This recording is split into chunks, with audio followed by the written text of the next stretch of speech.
예, 오늘 세상 달력으로 보면 사실 오늘은 거의 이제 마지막을 향해 가는 그런 시점에 있습니다만은 우리가 교회록으로 본다라고 하면 오늘이 1월 1일이라고 해도 이제 틀리지가 않습니다. 왜냐하면 교회록의 시작은 강림절기부터 시작을 하고요. 강림절 첫 번째, 두 번째, 세 번째, 네 번째. 우리 미국 교회 UMC가 앞에 강림절 장식을 잘 해놨는데 첫 번째 초에 원래 불을 켜야 되는데요. 뒤에 숨어서 잘 안 보실 것 같다. 아침에 초를 켜서 조금 달았고요. 그 다음에 두째 주가 되면 2개 켜고, 셋째 주가 되면 3개 켜고, 그 다음에 4개, 성탄절 때 하얀색 초까지 5개를 다 켜서 성탄절을 준비하는 절기가 강림절입니다. 그래서 우리 강림절을 시작으로 해서 성탄절, 그 다음에 주연절, 사순절, 그 다음에 부활절, 그 다음에 성령 강림절, 그리고 다시 강림절로 이렇게 교회력이 돌아가게 되고요. 그래서 여러분들 신앙생활 하면서 강림절이 교회력의 처음 부분이다라고 하는 것은 좀 상식적으로 알아두시면 좋을 것 같습니다. 강림절은 영어로 하면 애드벤트인데요. 이 단어는 오다라고 하는 라틴어에서 유래가 한 단어입니다. 그래서 한문으로 해도 강림의 의미가 그렇게 되죠. 내릴 강자에다가 이제 임재할 임자 써서 뭐가 내리고 임재한다라고 하는 그런 말씀이고요. 그래서 이 강림절을 다른 단어로 또 표현을 하면 뭐 대강절 혹은 뭐 대림절 이렇게 얘기하기도 하는데 그 대자가 이제 기다릴 대자를 쓰지요. 그래서 강림을 기다리고 임재를 기다리는 절기가 대강절, 뭐 대림절 혹은 뭐 강림절 뭐 그렇게 이야기를 하게 됩니다. 그래서 강림절은 아무튼 누군가를 이제 기다리는 그런 절기고요. 뭐 정확히 말씀드린다고 하면 2000년 전에 오신 예수님을 기다리는 절기가 강림절이고 또 지금 이 시대를 살아가면서 다시 오실 재림 예수를 기다리는 우리에게도 이 강림절의 의미가 있음을 여러분들이 잊지 마시기를 바랍니다. 오늘 본문의 말씀은 이제 누가복음 18장 1절부터 이어지는 그런 말씀의 내용입니다. 누가복음 18장 1절부터 이제 8절까지 있는 말씀은 이제 과부와 재판관의 비유의 말씀이 있습니다. 여러분들이 아시는 것처럼 억울한 일을 당한 한 과부가 있었고 돈만 밝히는 재판관이 있었죠. 그런데 과부가 그 자신의 억울함을 좀 풀어달라고 얘기했는데 이 재판관이 돈 없고 가난한 과부의 이야기를 들어줄 리가 없었지요. 매일 찾아갑니다. 귀찮게 했습니다. 결국 재판관이 이 과부의 원한을 들어주는데 물론 돈 때문이 아니라 자기를 귀찮게 하기 때문에 해결해 줘야 되겠다. 그래서 예수님께서 간절한 기도의 의미를 가르치기 위하여 과부와 재판관의 비유를 말씀해 주셨습니다. 그리고 오늘 이어지는 말씀이 바로 본문 이야기입니다. 바리새인과 세리에 관련된 이야기고 오늘 이 비유의 말씀 속에서 보면 세리라고 하는 사람, 제가 일부 예배 유스에게 그랬습니다만은 텍스 컬렉터라고 번역이 돼 있어서 요즘으로 생각하면 텍스 컬렉터가 괜찮은데 왜 저렇게 못된 놈으로 얘기를 하나 해서 제가 상세한 얘기를 했습니다만 아무튼 뭐 지금의 세관원하고 예수님 당시에 세리는 텍스 컬렉터는 분명 다른 위치에 있었기 때문에 어쨌든 죄인의 위치에 있어서 정말 바리새인처럼 잘났다고 기도하는 그런 기도가 아니라 세리처럼 나는 죄인입니다라고 한 겸손한 기도가 하나님께서 들어주시는 기도고 또 그것을 통해서 우리가 의인이 된다라고 하는 것이 오늘 본문이 가르쳐주고 있는 그런 비유의 말씀의 내용입니다. 누가복음의 특징을 간략하게 말씀을 드린다고 하면 누가복음 저자는 사회적으로 좀 관심이 많았습니다. 그래서 특별히 세리에 대하여 관심이 많았고 또 가난한 사람, 그다음에 그때 당시에 사회적 약자였던 여인들에 관하여 관심이 많이 있었기 때문에 그런 부분들의 이야기가 많이 등장을 합니다. 그리고 다른 복음서보다 기도에 대한 관심이 많이 있어서 기도라고 하는 빈도수가 더 많이 등장을 하게 되고요. 실제로 누가복음에는 예수님의 기도에 관련된 비유가 9가지가 기록이 되어 있는데 2가지가 마태복음과 마가복음에 공통으로 나와 있는 거고 나머지 7개는 누가복음 저자가 자체적으로 자신이 관심사에 의하여 이제 기록한 내용으로 그렇게 되어 있습니다. 그래서 이런 특징을 통해서 오늘 본문을 좀 들여다보면 오늘 본문에도 사실 이 특징이 그대로 나타나고 있음을 알게 됩니다. 그래서 바리새인과 세리의 기도는 다른 복음서에는 등장을 하지 않고 누가복음에만 나오게 되고요. 그리고 이 비유의 주인공은 그때 당시 아주 나쁜 놈으로 취급받던 죄인으로 취급받던 세리가 이제 주인공이었고 그 세리가 등장해서 오히려 예수님께 의인으로 인정받는 그런 결과를 보게 됩니다. 당시의 일상적인 관점에서 본다라고 하면 있을 수 없는 내용입니다. 뭐 여러분들이 아시는 것처럼 이 두 사람의 기도의 내용을 보더라도 어떻게 하나님의 말씀을 잘 지킨다는 바리새인이 구원을 얻지 못하고 죄인 취급을 받던 세리가 의로로 인정받는 것이 쉽게 이해될 수 없는 그런 말씀의 내용이라고 하는 얘기입니다. 그런데 이런 결과가 나타날 수밖에 없었던 아주 결정적인 내용이 오늘 보면 마지막 14절에 이렇게 명확하게 설명이 됩니다. 제가 다시 한번 읽어보겠습니다. 무릇 자기를 높이는 자는 낮아지고 자기를 낮추는 자는 높아지리라. 다시 말씀드리면 바리새인처럼 교만하지 않고 세리처럼 겸손해야 의인으로 인정받고 구원에 이르게 된다는 말씀입니다. 오늘 본문의 이 비유의 핵심은 바리새인과 세리의 기도를 대조시켜 비교하는 데 있습니다. 물론 이 비유의 핵심적인 내용은 겸손한 기도를 하라고 하는 그런 예수의 말씀인데, 우리가 이 말씀 속에서 지금 강림절기를 보내면서 어떤 자세로 우리가 예수님을 기다려야 할 것인가를 좀 생각해 보며 우리가 함께 은혜 나누기를 원합니다. 첫째는 감히의 기다림이 여러분들에게 있기를 바랍니다. 오늘 보면 13절 내용을 보면 이렇게 되어 있습니다. 세리는 멀리 서서 감히 눈을 들어 하늘을 쳐다보지도 못하고 다만 가슴을 치며 세리의 기도하는 모습을 이렇게 설명합니다. 한국어 개역성경에는 감이라는 단어가 있습니다만은 히라보 원문을 보면 감이라는 단어를 뜻하는 단어는 등장하지는 않습니다. 그리고 영어 성경 NIV에서도 그래서 감이라는 단어는 딱히 찾아볼 수는 없습니다. 그런데 표준서변역이나 우리말 성경을 보면 히라보 원문을 보다 충실하게 번역해서 그 내용을 그대로 좀 반영했음을 보게 됩니다. 제가 표준세번역으로 다시 한번 읽어보겠습니다. 앞에 화면에 있으니까 참고해서 보시길 바랍니다. 그런데 세리는 멀찍이 서서 하늘을 우러러볼 엄두도 못 내고, 이렇게 되어 있습니다. 그래서 개역성경에 나와 있는 이 감이라는 단어는 사실 세번역 성경에 나와 있는 엄두도 못 내고라는 단어와 같은 의미를 가지고 있음을 우리가 보게 됩니다. 감이라고 하는 단어를 국어 사전을 찾아보면 이렇게 설명이 되어 있습니다. 자신의 신분이나 능력 따위를 넘어서서 주제넘게 이렇게 되어 있어요. 이 말의 뜻을 쉽게 이해하게 표현해 본다라고 하면 현재의 내 상황과 내 주제와 신분의 처지를 알아서 행동하라, 이런 의미로 감이를 우리가 해석해 볼 수도 있을 겁니다. 사극에 보면 가끔 양반이나 높은 지체 분들이 종이나 천한 신분을 향하여 이렇게 얘기를 하잖아요. 감히 네가 어느 안전이라고? 이렇게 얘기를 해요. 그러면 천한 사람이나 종이 또 이렇게 얘기하죠. 감히 제가 어느 안전이라고 거짓을 고하겠습니까? 이런 식의 대사가 등장을 하게 되는데, 감이라고 하는 이 단어는 바로 그렇게 내 주제가 어떻게 높은 분 앞에 고개를 들고 얼굴을 들고 똑바로 말할 수 있는 처지가 저는 못 되는 사람입니다 라고 하는 그런 의미가 담겨져 있다라고 하는 얘기입니다. 바로 이런 측면에서 세리의 기도가 감히의 기도였습니다. 감히 얼굴을 못 들고 하나님 성전에 찾아와서 똑바로 서서 기도하지도 못하고 정말로 하나님 앞에 저는 부족한 죄인입니다라고 하는 겸손의 의식을 가지고 있었던 사람이 바로 세리였다라고 하는 것을 여러분들이 잊지 마시길 바랍니다.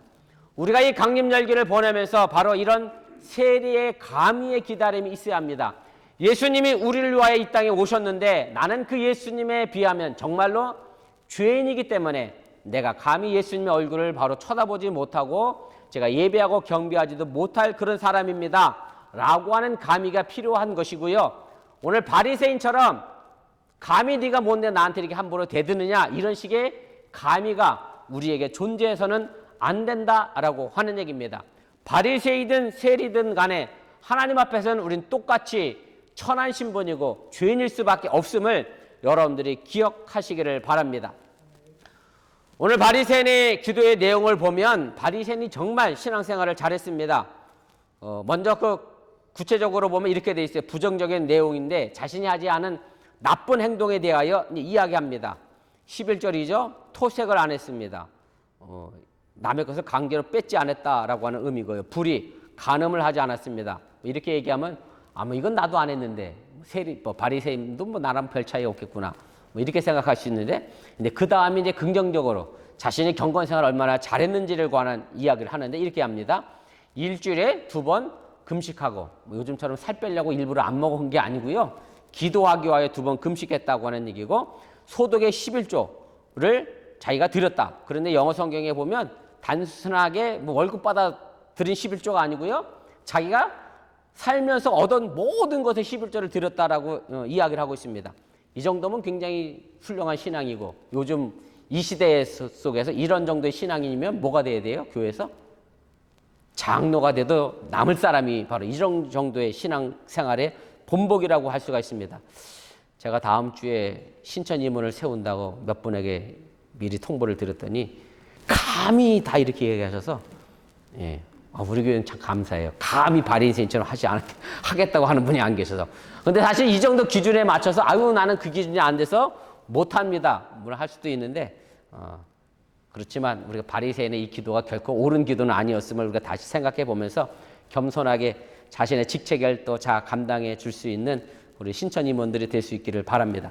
물론 이 바리새인들이 잘했습니다. 그런데 결국 뭐가 문제였느냐 하면 이겁니다. 결론적으로 얘기하면 하나님을 위해서 자신이 일주일에 2번 금식하고 11조를 한 게 아니었다라고 하는 얘기고, 토색 불이 간음 안 한 것도 하나님을 위해서 안 한 게 아니라, 그래 나 봐라, 내가 이 정도로 신앙생활 한다, 그러니 너희는 나를 좀 우러러 봐라. 자기의 의를 위하여 바리새인들은 이렇게 신앙생활을 한 것이지 결코 하나님을 위한 것이 아니었기 때문에 교만의 신앙생활이 잘못된 것이라고 하는 말씀입니다. 지금 우리가 강림절기에 예수님의 오심을 기다립니다. 예수님의 오심을 기다리는 것은 바로 예수님이 우리의 구원자이시기 때문에 그렇습니다. 죄인으로 죽을 수밖에 없는 우리를 의롭다 인정해 주시고 구원해 주셨기 위해서 예수님 오셨다고 하는 사실을 여러분들이 믿으시기를 바랍니다. 로마서 3장 10절에 보면 의인은 없다, 하나도 없다라고 말씀합니다. 말 그대로 감히 누가 하나님 앞에 내가 의인입니다, 바리새인처럼 내가 신앙생활 제대로 했습니다라고 말할 수 있는 사람은 존재하지 않는다는 말씀입니다. 그런데 바리새인은 감히 자신이 의인이라고 자신의 의를 드러내고 교만했다는 말씀입니다. 에베소 2장 8절 9절에 사도 바울이 기독교의 구원에 대해서 이렇게 설명합니다. 너희는 그 은혜에 의하여 믿음으로 말미암아 구원을 받았으니 이것은 너희에게서 난 것이 아니요 하나님의 선물이라. 행위에서 난 것이 아니니 이는 누구든지 자랑하지 못하게 함이라. 구원이라고 하는 것, 의인이 된다는 것은 우리들의 선한 행동이나 율법을 지켜서 되어지는 것이 아니라고 하는 얘기고요. 전적으로 하나님의 은혜고 선물이라는 얘기입니다. 진정한 선물이란 어떤 대가를 바라고 상대방에게 주는 것이 결코 아니라는 것을 여러분들이 깨달으시길 바랍니다. 이런 측면에서 본다고 하면 바리새인들은 구원에 대하여 전혀 모르고 살았다고 해도 틀린 말이 아닙니다. 왜냐하면 바리새인들은 자신들의 의로운 행동을 통해 구원받는다고 생각을 했기 때문에 그렇습니다. 지금 우리가 강림절기 속에서 우리가 예수님을 기다리는 자세가 바리새인의 감의가 아니라 세리의 감의가 될 수 있기를 주님의 이름으로 간절히 축원을 드립니다. 내가 하나님의 은혜가 없으면 살 수 없는 존재라고 하는 것, 하나님 앞에서 한없이 낮아지는 겸손의 자세가 이 강림절기에 우리가 가져야 될 자세임을 여러분들이 기억하시고 겸손하심으로 왕 대신 예수님을 기다릴 수 있기를 주님의 이름으로 축원을 드립니다. 두 번째는 함께하는 기다림이 있기를 바랍니다. 지금 우리가 사는 세상을 이제 지구촌이라고 얘기합니다. 지구는 엄청나게 큰데 그 뒤에 촌을 붙였습니다. 왜 촌을 붙였느냐 하면 그만큼 지금의 세상은 서로 연결되어져 있기 때문에 그렇습니다. 내가 하는 일이 또 다른 사람에게 영향을 주고 있는 현실을 반영하고 있는 단어가 이 촌이라고 하는 단어가 아닌가, 그런 생각을 하게 됩니다. 지금 우리가 겪고 있는 코로나 팬데믹도 사실은 마찬가지입니다. 중국에서 한 시장에서 출발한 이 코로나가 전 세계에 퍼졌고요.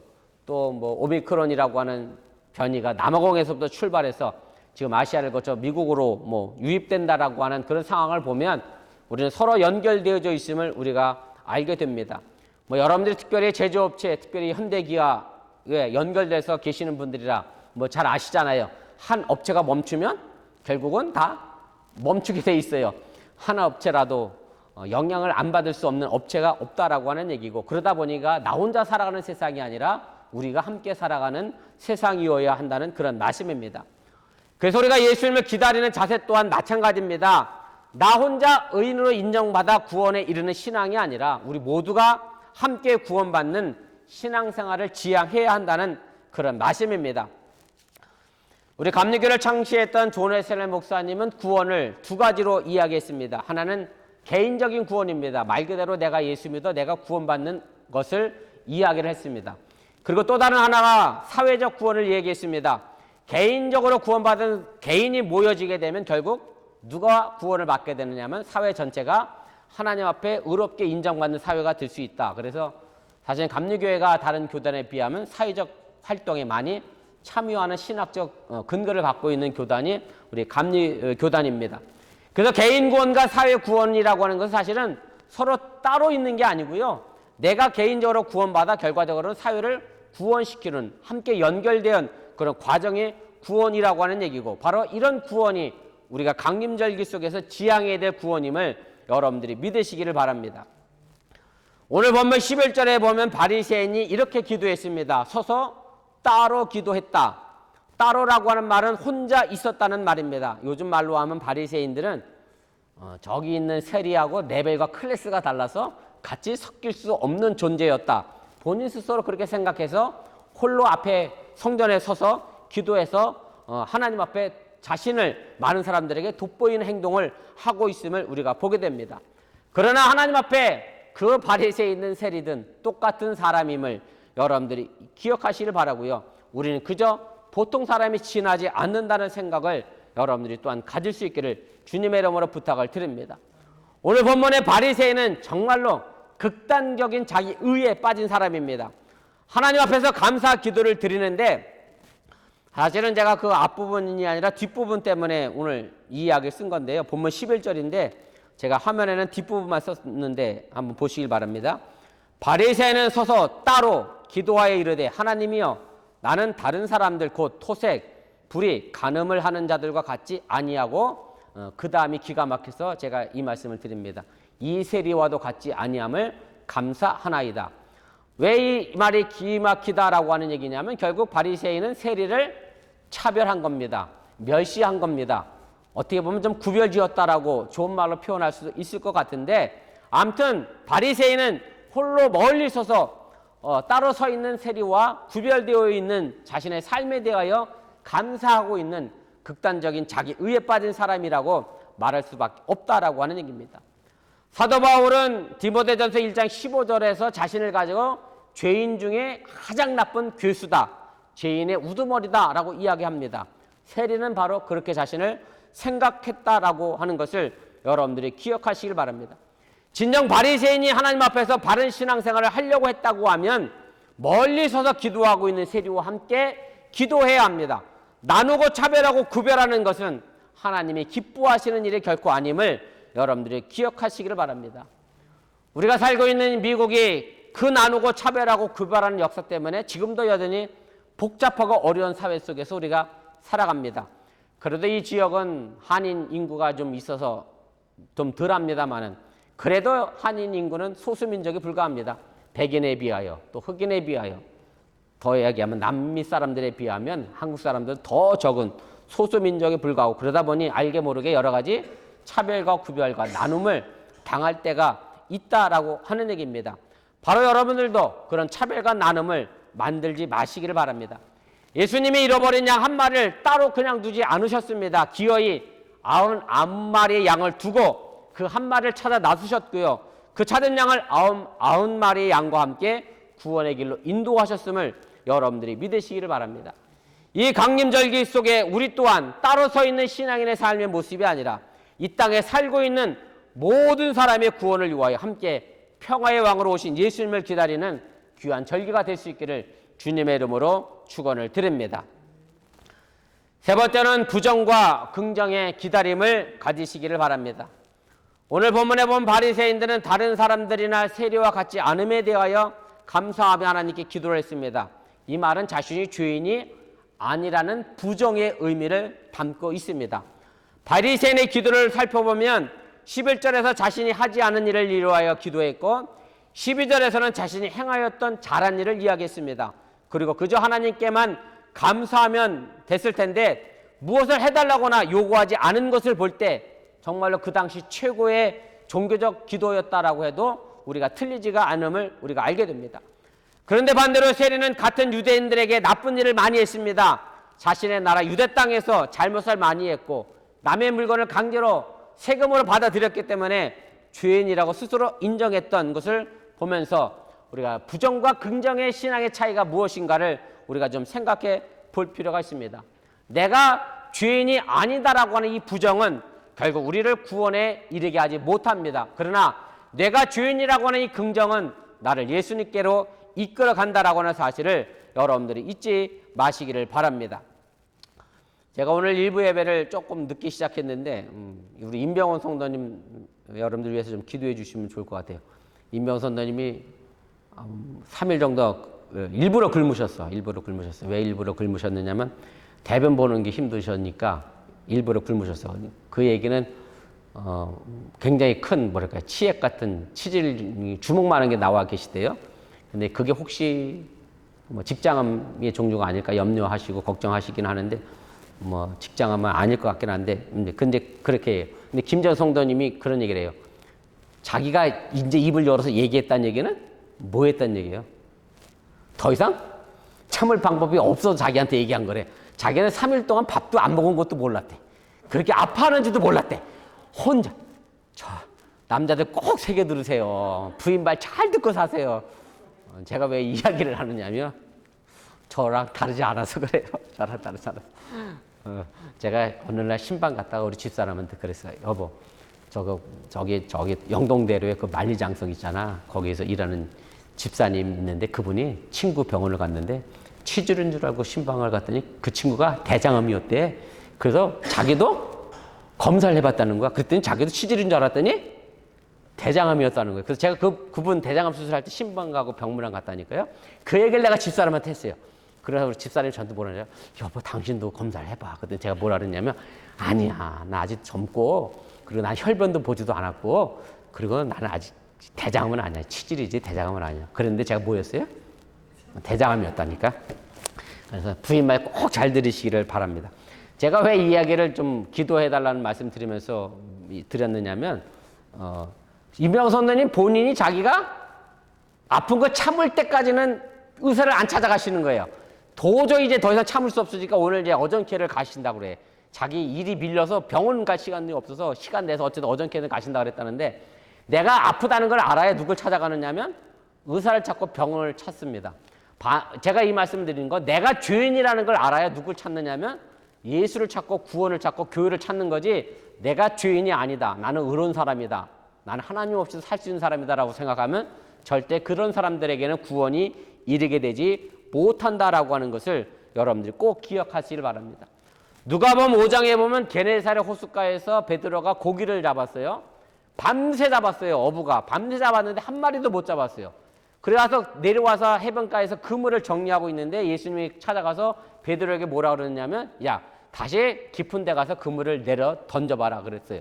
베드로가 아마 이렇게 생각할 수도 있어요. 성경에는 없어요. 아무 지나가던 멀쩡하게 생긴 신사처럼 생긴 사람이 새님이 이 게네사렛 호수를 얼마나 안다고 나보고 어부에게 그물을 이리 던져라 저리 던져라 이렇게 나서느냐. 아마 이렇게 속으로 생각할 수도 있었는데 그런 얘기는 없지만 베드로는 어쨌든 그 말을 듣고 게네사렛 호숫가에 가서 그물을 던졌고 많은 고기를 잡았습니다. 그런데 많은 고기를 잡고 난 다음에 베드로의 말이 되게 이상한 말이 나왔어요. 아시는 분은 아시겠습니다만 뭐라고 되어 있느냐면 저는 죄인입니다. 나를 떠나시옵소서 주님. 이렇게 얘기를 합니다. 베드로가 그저 어느 사람 지나가는 사람 말 들어서 야 오늘 속된 말로 땡 잡았네. 내가 횡재했네. 이렇게 고기를 많이 잡았네. 오늘 벌이가 괜찮네. 라고 생각한 게 아니라 예수님의 말씀을 듣고 행동으로 옮긴 그 자신의 모습을 보면서 예수님 앞에 자신이 죄인임을 알았기 때문에 예수님의 제자가 된 겁니다. 자신이 예수님의 앞에서 죄인인 걸 알지 못했다고 하면 베드로는 아직도 게네사렛 호숫가에서 고기 잡는 어부로 남아 있을 수밖에 없었다고 하는 사실을 여러분들이 잊지 마시기를 바랍니다. 세리는 13절에 이렇게 고백합니다. 하나님이여 불쌍히 여기옵소서 나는 죄인입니다. 이 고백 때문에 이 세리는 예수님으로부터 의롭다 인정받고 돌아갔다라고 하는 사실을 여러분들이 기억하시길 바랍니다. 현대인의 비극이라고 하면 양심이 마비된 것입니다. 그래서 죄의 무게를 전혀 느끼지 못하는 게 현대인의 비극입니다.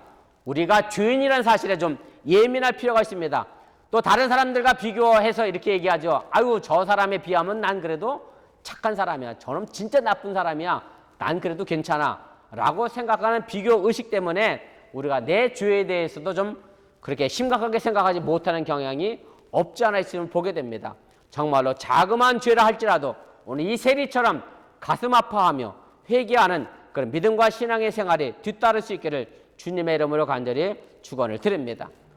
우리가 강림절 첫 번째 주일을 이제 맞이했습니다. 이제 네 번의 강림절이 지나고 나면 예수님께서 이 땅에 오신 성탄절이 됩니다. 이 4주간의 기간 속에서 내가 어떤 자세로 예수님을 기다리고 있는지 스스로 성찰해 보시길 바라고, 그리고 다시 오실 재림 예수를 바라보며 내가 이 시대 속에서 세상의 가치관만 따라가는 사람이 아니라 예수님의 가치관을 따라 살아갈 수 있는 진정한 평화와 기쁨의 성산이 될 수 있기를 주님의 이름으로 간절히 축원을 드립니다. 기도하겠습니다.